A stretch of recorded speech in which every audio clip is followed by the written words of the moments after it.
ಕನ್ನಡದ ಹೋರಾಟಗಾರರು ಮುಖ್ಯ ಅತಿಥಿಗಳಾಗಿ ಮತ್ತು ಈ ಹಿಂದೆ ಬೆಂಗಳೂರಿನ ವಿಜಯನಗರದ ವಿಧಾನಸಭಾ ಕ್ಷೇತ್ರದಲ್ಲಿ ಆಮ್ ಆದ್ಮಿ ಪಕ್ಷದಿಂದ ಚುನಾವಣೆಗೆ ಸ್ಪರ್ಧಿಸಿದ ಜನತಾ ಪರಿವಾರದಲ್ಲಿ ವಿಧಾನ ಪರಿಷತ್ತಿನ ಸದಸ್ಯರಾಗಿ ವಿಧಾನ ಪರಿಷತ್ತಿನ ಚೇರ್ಮನ್ ಆದಂತಹ ಕರ್ನಾಟಕ ಪಕ್ಷದ ನನಗೆ ಗೊತ್ತಿರೋ ಕೋಲಾರ ಜಿಲ್ಲೆಯ ಅಲ್ವಾ ಸರ್ ದೇವಗಲ್ ಇವತ್ತು ಅವರು ಕಾಂಗ್ರೆಸ್ ಪಕ್ಷದಲ್ಲಿ ಕಳೆದ ಒಂದು 15 ವರ್ಷಗಳಿಂದ ಇರ್ಬೋದು ಕಾಂಗ್ರೆಸ್ ಪಕ್ಷದಲ್ಲಿ ಬಹಳ ಜವಾಬ್ದಾರಿಯುತವಾದ ಕೆಲಸವನ್ನ ನಿರ್ವಹಿಸ್ತಾ ಬರ್ತಾ ಇದ್ದಾರೆ. ಬೇರೆ ಬೇರೆ ಹುದ್ದೆಗಳನ್ನ ನಿರ್ವಹಿಸಿದ್ದಾರೆ. ನೀವು ಅವರನ್ನು ಅನೇಕ ನೂರಾರು ಟಿವಿ ಕಾರ್ಯಕ್ರಮಗಳಲ್ಲಿ ಪ್ಯಾನಲ್ ಡಿಸ್ಕಷನ್ಗಳಲ್ಲಿ ನೋಡಿರ್ತೀರಾ. ಇವತ್ತು ಒಂದು ರೀತಿಯಲ್ಲಿ ಅಳಿವಿನ ಸಂತತಿಯಲ್ಲಿರುವಂತಹ ಕರ್ನಾಟಕದ ವಿಶೇಷವಾಗಿ ಮೇನ್ ಸ್ಟ್ರೀಮ್ ಪೊಲಿಟಿಕಲ್ ಪಾರ್ಟೀಸ್ ಯಾವಿವೆ, ಕಾಂಗ್ರೆಸ್, ಬಿಜೆಪಿ, ಜೆಡಿಎಸ್ ಅಂತಹ ಪಕ್ಷಗಳಲ್ಲಿ ಉಳಿದಿರುವಂತಹ ಕೆಲವು ಪ್ರಾಮಾಣಿಕ ಜನಪರ ಜನಹಿತವನ್ನ ಗಮನದಲ್ಲಿಟ್ಕೊಂಡು ಕಾಳಜಿಯಿಂದ ಕೆಲಸ ಮಾಡ್ತಿರುವಂತಹ ಕೆಲವೇ ರಾಜಕಾರಣಿಗಳಲ್ಲಿ ಅವರು ಒಬ್ರು. ಅವರು ಇವತ್ತಿನ ನಮ್ಮ ಏನು ವಿಚಾರ ಸಂಕಿರಣ ಇದೆ ಆ ವಿಚಾರ ಸಂಕಿರಣಕ್ಕೆ ಬಹಳ ಸೂಕ್ತವಾದ ವ್ಯಕ್ತಿ. ಕೋಲಾರದಲ್ಲಿ ನಾವು ಇಂತಹ ಒಂದು ಕಾರ್ಯಕ್ರಮ ಮಾಡಬೇಕು ಅಂದ್ಕೊಂಡಾಗ ನನಗೆ ಮೊದಲಿಗೆ ನೆನಪಾಗಿದ್ದೇ ವಿ.ಆರ್. ಸುದರ್ಶನ್ ಅವರು.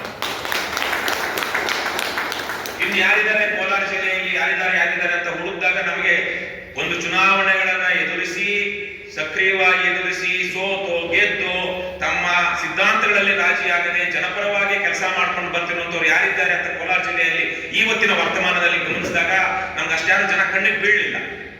ಅದೇ ರೀತಿಯಾಗಿ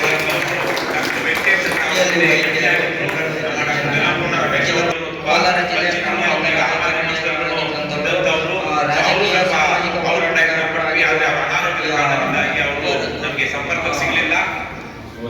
ಡಾಕ್ಟರ್ ತುಂಬಾ ತೆರೆಯ ರೀತಿಯ ಕೆಲಸ ಮಾಡುವಂತಹ ಒಂದು ವ್ಯಕ್ತಿತ್ವ ಅವರದು. ಸುಮಾರು 21 ವರ್ಷಗಳ ಕಾಲ ಅಮೆರಿಕದಲ್ಲಿ ವೈದ್ಯರಾಗಿ ಸೇವೆ ಮಾಡಿದಂತವರು.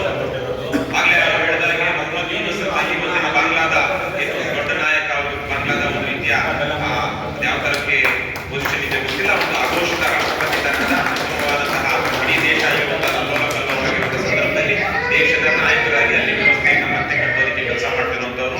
ಅವರು ಸ್ಥಾಪನೆ ಮಾಡಿದಂತಹ ಗ್ರಾಮೀಣ ಬ್ಯಾಂಕ್ ಬಾಂಗ್ಲಾದ ಗ್ರಾಮೀಣ ಬ್ಯಾಂಕ್ ದೊಡ್ಡ ಮಟ್ಟದಲ್ಲಿ ಬಡವರ ಪರವಾಗಿ ಬಡವರಿಗೆ ಸಾಲ ಕೊಡುವ ವಿಚಾರದಲ್ಲಿ ಒಳಗೊಂಡು ಕೆಲಸ ಮಾಡಿದವರಿಗೆ ನೊಬೆಲ್ ಪ್ರಶಸ್ತಿ ಬಂತು. ಅವರ ವಿಚಾರಧಾರೆಯಿಂದ ಪ್ರೇರಣೆಗೊಂಡು ಅಮೆರಿಕದಿಂದ ಭಾರತಕ್ಕೆ ವಾಪಸ್ಸಾಗಿ ಕಳೆದ 30 ವರ್ಷಗಳಿಂದ ಈ ಮೈಕ್ರೋ ಫೈನಾನ್ಸ್ ವಿಚಾರ ಭಾಗದಲ್ಲಿ ಕೆಲಸ ಮಾಡ್ತಾ ಬಂದಂತಹ ಒಬ್ಬ ರಾಜ್ಯದ ದೇಶದ ಜನರ ಪರವಾಗಿ ಬಡತನ ನಿವಾರಣೆಗಾಗಿ ಮನಸ್ಸಿಟ್ಟು ಕೆಲಸ ಮಾಡುವಂತಹ ವ್ಯಕ್ತಿತ್ವ ಒಂದು ವ್ಯಕ್ತಿ ಡಾಕ್ಟರ್ ಯಲ್ಲಪ್ಪನ ರಮೇಶ್ ಅವರು. ಒಂದು 6-7 ವರ್ಷಗಳಿಂದ ಸಾಮಾಜಿಕ ಪಕ್ಷದಲ್ಲಿ ಬಹಳ ಸಕ್ರಿಯವಾಗಿ ಕೆಲಸ ಮಾಡಿದಂತವರು. ಬೆಂಗಳೂರಿನ ವಿಜಯನಗರ ವಿಧಾನಸಭಾ ಕ್ಷೇತ್ರದಿಂದ ಆಮ್ ಆದ್ಮಿ ಪಕ್ಷದಿಂದ ಕಳೆದ 2023ರಲ್ಲಿ ಸ್ಪರ್ಧೆ ಮಾಡಿ ಸೋತಂತವರು.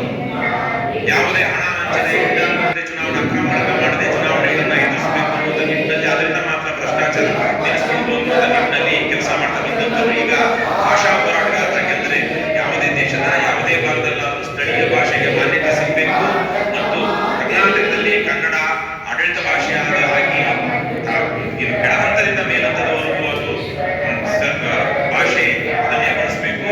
ಅದರ ಮೂಲಕ ಜನರಿಗೆ ಸಾಮಾಜಿಕ ನ್ಯಾಯವನ್ನು ಒದಗಿಸುವಂತಾಗಬೇಕು. ನಮ್ಮ ಪರಂಪರೆಯನ್ನು ಉಳಿಸ್ಕೊಳ್ಬೇಕು ಅನ್ನೋ ವಿಚಾರವಾಗಿ ಸಾಕಷ್ಟು ಬೇರೆ ಬೇರೆ ಸಂಘಟನೆಗಳ ಜೊತೆ ವಿವಿಧ ಪಕ್ಷಗಳ ಜೊತೆ ಸಮಾನ ಆಸಕ್ತಿ ಎಲ್ಲ ಸೇರಿ ಕೆಲಸ ಮಾಡ್ತಾ ಅವರಿಗೆ ಬೆನ್ನೆಲುಬಾಗಿ ನಿಂತಿರುವಂತವರು.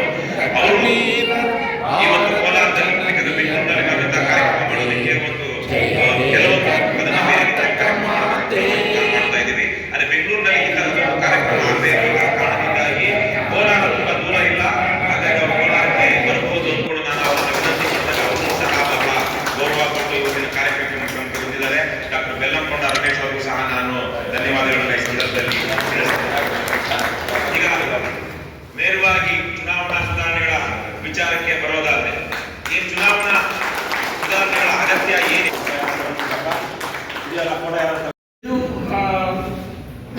ಇದು ಯಾಕೆ ಈ ರಾಜ ಚಕ್ರವರ್ತಿ ಅವರಿಗೆ ಹೋಲಿಸಿಕೊಂಡ್ರೆ ಉತ್ತಮ ಅಂತಂದ್ರೆ, ಆ ರಾಜ ಚಕ್ರವರ್ತಿ ಒಳ್ಳೆಯವಿರ್ಬೋದು, ಕೆಟ್ಟದಿರ್ಬೋದು, ಮುದ್ದಾಳ ಇರ್ಬೋದು, ಮೂರ್ಖ ಇರ್ಬೋದು, ಬುದ್ಧಿವಂತ ಇರ್ಬೋದು, ಏನೇ ಇರ್ಬೋದು.